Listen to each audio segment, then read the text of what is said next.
প্রধান উপদেষ্টা ডক্টর মোহাম্মদ ইউনূস বলেছেন আওয়ামী লীগ যে কোন সময় আমরা তাদের উপর থেকে নিষেধাজ্ঞা তুলে নিতে পারি। এটা কিন্তু এটার পরের বক্তব্য এবং আগের বক্তব্য এগুলা শুনে নাই। শেখ হাসিনা আসবে, বাংলাদেশ আসবে, ঘটনা তো ভাই সত্যিই হতে যাচ্ছে। কারণ ডক্টর মোহাম্মদ ইউনূস যখনই বিদেশ সফরে যান সেখানে তিনি এমন এমন কথা বলেন। আসসালামু আলাইকুম ভিউয়ার্স, দেশ ও দেশের বাহির থেকে যারা আমার ভিডিওটি প্লে করেছেন জানাচ্ছি আন্তরিক শুভেচ্ছা ও অভিনন্দন। আশা করি সবাই ভালো আছেন, সুস্থ আছেন, আলহামদুলিল্লাহ। তো ভিউয়ার্স, খুব অল্প সময়ের ভিতরে আওয়ামী লীগের নিষেধাজ্ঞা তুলে নেওয়া হবে এবং তাদের কর্মকার্য সচল করা হবে, এমন বক্তব্য দিয়েছেন অন্তর্বর্তী সরকার ডক্টর মোহাম্মদ ইউনূস, যা আগামী নির্বাচনের আগেই শেখ হাসিনার পুনর্বাসনের ইঙ্গিত দেয়। আন্তর্জাতিক মহলে জাতিসংঘের অধিবেশনে যুক্ত হয়ে বৈঠকের পরপরই তিনি এমন সিদ্ধান্ত জানান জাতিকে। তাহলে কি খুব অচিরেই বাংলাদেশে আওয়ামী লীগ কামব্যাক করছে? আসুন বিস্তারিত জানবো রিপোর্টে। সব ভিডিওতে যাওয়ার আগে ছোট রিকোয়েস্ট করবো, যারা চ্যানেলটি সাবস্ক্রাইব করেননি সকল আপডেট সবার আগে জানতে অবশ্যই চ্যানেলটি সাবস্ক্রাইব করে পাশে রাখবেন। দর্শক আসুন ফিরতেছে বাংলাদেশের রাজনীতিতে এই ধরনের একটা খবর আপনি আজকে দেখলাম সব জায়গাতে, যে আওয়ামী লীগ ডক্টর মোহাম্মদ ইউনূস প্রধান উপদেষ্টা ডক্টর মোহাম্মদ ইউনূস বলেছেন আওয়ামী লীগ যে কোন সময় আমরা তাদের উপর থেকে নিষেধাজ্ঞা তুলে নিতে পারি। এটা কিন্তু এটার পরের বক্তব্য এবং আগের বক্তব্য এগুলা শুনে নাই, যে কারণে আমার ধারণা আজকে অথবা কালকের ভিতরেই আপনার শফিকুল আলম প্রেস সেক্রেটারি উনি এটাকে কনফার্ম করবেন যে উনি আসলে কি বোঝাতে চেয়েছেন। তারা মনে চেয়েছেন তারা ডেসপারেট বিকজ তারা they want to see something, they want to know something about when Awami League will return to Bangladesh. Let me make it clear, Awami League ফিরবে, not Sheikh Hasina, this is certain, and let me make it clear with like a diamond style words. Sheikh Hasina will never return to Bangladesh. If Awami League returns, but that not before 2047, অর্থাৎ 2047 সালের আগে আওয়ামী লীগ বাংলাদেশের রাজনীতিতে মানে ফিরতেছে না। ধরে নিতে পারেন আপনি, এটা কনফার্ম। আপনি হিসাব নিকাশ করেন, মেকানিজম এবং ক্যালকুলেটর হাতে নিয়ে আপনাকে হিসাব করতে হবে না কবে আওয়ামী লীগ ফিরতে পারে। For example, next government, who is the next government? Either BNP or Jamaat. Worst scenario might be a coalition government, অর্থাৎ একটা coalition government হতে পারে আগামীতে যদি মানে জামাত খুব ভালো করে এই নির্বাচনে। আওয়ামী লীগের সম্ভাবনা কোথায় আপনি আমাদেরকে বলেন। এবং আপনি যদি দেখেন যে ট্রেন্ডস যেটা বিগত কয়েক বছরের নির্বাচনে আওয়ামী লীগ কোনো অবস্থাতেই মানুষের ভোটে নির্বাচিত হতে পারে নাই কখনোই। সুতরাং আওয়ামী লীগ ফিরবে না, আওয়ামী লীগ ফেরার সম্ভাবনা কখনোই নেই। এবং বাংলাদেশের ডক্টর মোহাম্মদ ইউনূস কেন, ওনার বাবা যদি কবর থেকে উঠে আসে বলেন মানে আওয়ামী লীগকে নিষেধাজ্ঞা তুলে দেন আপনি, বাংলাদেশের ছাত্র জনতা, বাংলাদেশের জনতা কখনো এটা মেনে নেবে না। কোনো গণহত্যাকারী 2090 একজন ভাই বলেছেন 2090 সালে আওয়ামী লীগ ফিরতে পারে। আমি আবার বলি, কোনো গণহত্যাকারী কখনো রাজনীতিতে ফেরেছে আপনি কি দেখেছেন? আপনি আমাকে বলেন। নাৎসি বাহিনী জার্মানিতে ফিরেছে, নাৎসি বাহিনীর কোনো এই সাইনটা পর্যন্ত দেওয়া যায় না, কোথাও দিলে সেটা আপনি যদি দেন বলেও যেটা তাও আপনার রক্ষা নেই। বুঝতে হবে আপনাকে এই জিনিসটা, এবং এটা নিয়েই আমাদের ক্যালকুলেশনে যেতে হবে। সুতরাং আওয়ামী লীগের দিবা স্বপ্ন, আওয়ামী লীগ রাজনীতিতে ফিরবে, অনেকগুলা বিষয় আছে আমি আপনাদেরকে বলি। এর মধ্যে একটা জিনিস হলো যে ডক্টর মোহাম্মদ ইউনূসের একটা জিনিস আমার খুব ভালো লেগেছে, উনি একটা মন্তব্য করেছেন। মন্তব্যটা কি? যে ভারতের স্পেশালিটি হলো গুজব ছড়ানো বা প্রপাগান্ডামূলক তথ্য ছড়ানো।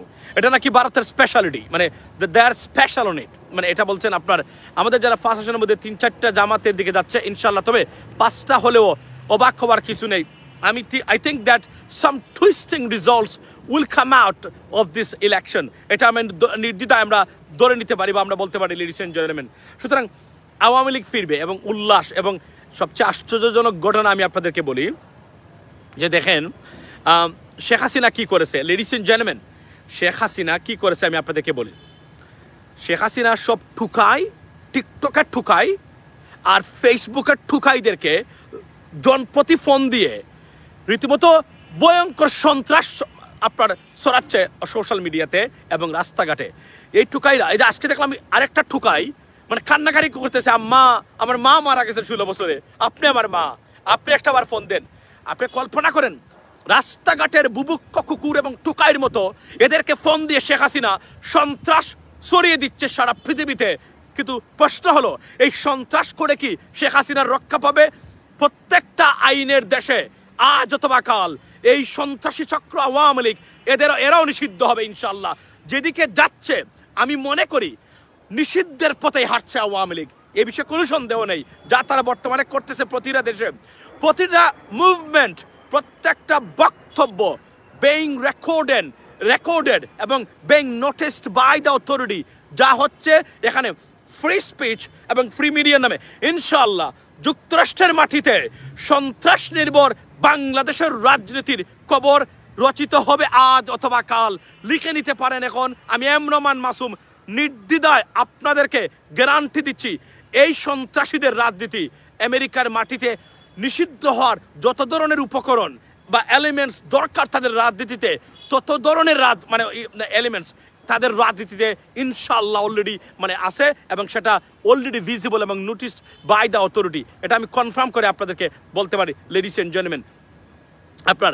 এবং এটা দেখতে থাকুন আপনারা, ইউরোপের যত জায়গাতে আছেন আপনারা যেখানে থাকবেন এদের বিষয়ে রিপোর্ট করেন, এদের বিষয়ে আপনার এলাকাতে আপনার যে স্থানীয় local representative, please do send এর ইমেল।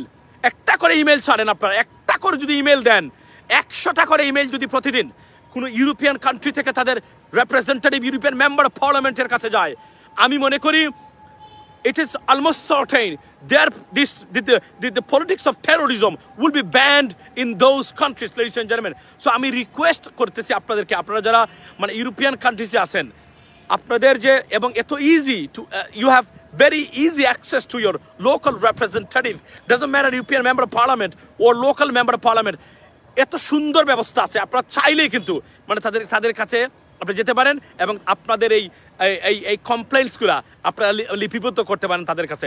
সুতরাং আমি অনুরোধ করব, কেউ জানবেও না, তাদের লোকাল রিপ্রেজেন্টেটিভের এগুলো আনবেন, তাদের বিস্তারিত কেন you think they should be banned doing politics in those countries. It's not a free speech, it's a terrorism. they're not accused of, they're certified of আপনার crimes against humanity. Sheikh Hasina আপনি জানেন জাতিসংঘের এই রিপোর্টটা লিঙ্কগুলোও দিয়া। দর্শক স্ক্রিনে আমরা সে সম্পর্কে বিস্তারিত জানলাম। এই বিষয়ে আপনাদের মতামত কমেন্টে জানান, কেউ ভিডিওটি স্কিপ করবেন না। নিউ ইয়র্কে ডক্টর ইউনূস জাতিসংঘের অধিবেশনে যুক্ত হতে গিয়ে আন্তর্জাতিক পাড়ায় কি আওয়ামী লীগের বিষয়ে তাদেরকে কোনো চাপ প্রয়োগ করা হচ্ছে, বা আওয়ামী লীগ কি এই আন্তর্জাতিক মহলের টনক লড়িয়ে ডক্টর ইউনূসকে এখন তাদের অধীনস্থ করতে যাচ্ছে, যে কারণেই আজ পুনর্বাসন এবং আওয়ামী লীগের কার্যক্রম সচলের ইঙ্গিত দিয়েছেন প্রধান উপদেষ্টা। বিস্তারিত জানবো রিপোর্টে। নিউজ কর এরকম একদম হার্টটা থামাই দেওয়ার মতো একটা নিউজ।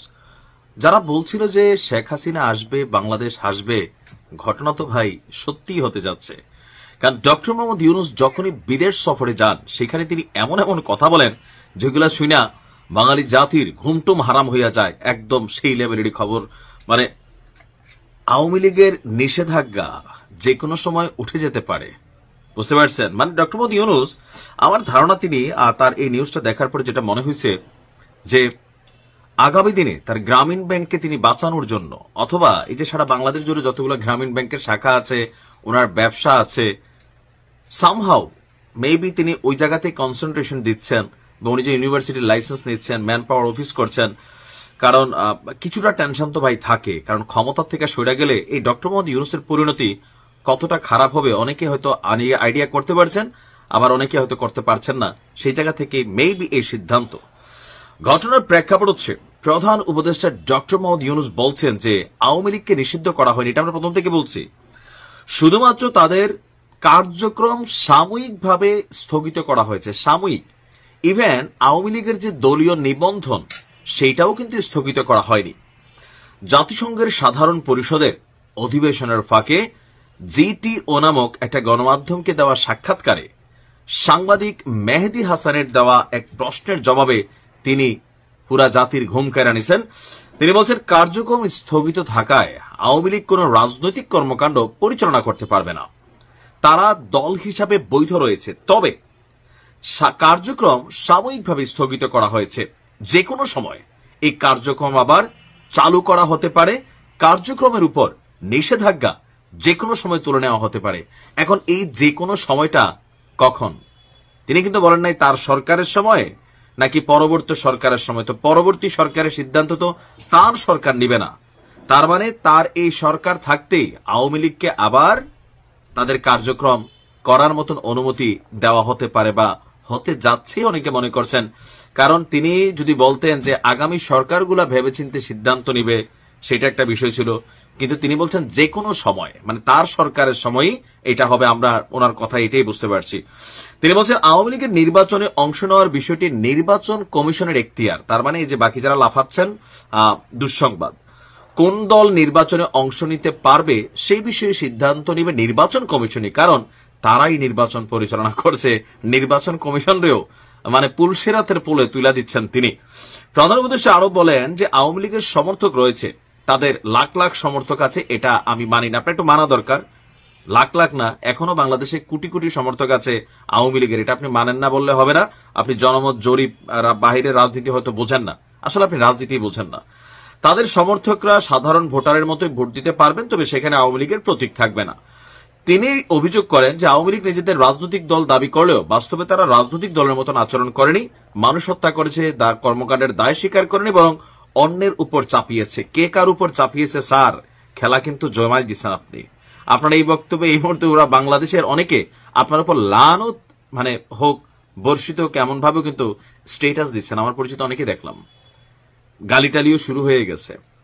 এখন ডক্টর মোহাম্মদ ইউনূস কেন হুট করে এই সিদ্ধান্ত নিলেন, নাকি আসলে ভয় পাচ্ছেন? ভয় তো তিনি পান, তিনি বেসিক্যালি একজন ভীতু মানুষ। আওয়ামী লীগ সরকারের আমলে একদম লাস্টিতে যখন বাটে পড়ে গেছিলেন ট্যাক্সের টাকা নিয়ে, তখন সামহাও অথবা এই যে জুলাই অভ্যুত্থানের যে সিস্টেম আমরা দেখলাম যে এটা তিনিও একটা পার্ট। কারণ সরকার পতন হয়েছে 5 তারিখে। নাহিদ ইসলাম ট্রাইব্যুনালে দেওয়া সাক্ষাৎকারে তিনি কিন্তু বলছেন যে 4 তারিখ সাদিক কায়েমের কথা আসছে যে আগস্টের প্রথম দিক থেকে তারা ডক্টর ইউনূসের সাথে যোগাযোগ করছিল যে তিনি রাষ্ট্রপ্রধান হবেন কিনা।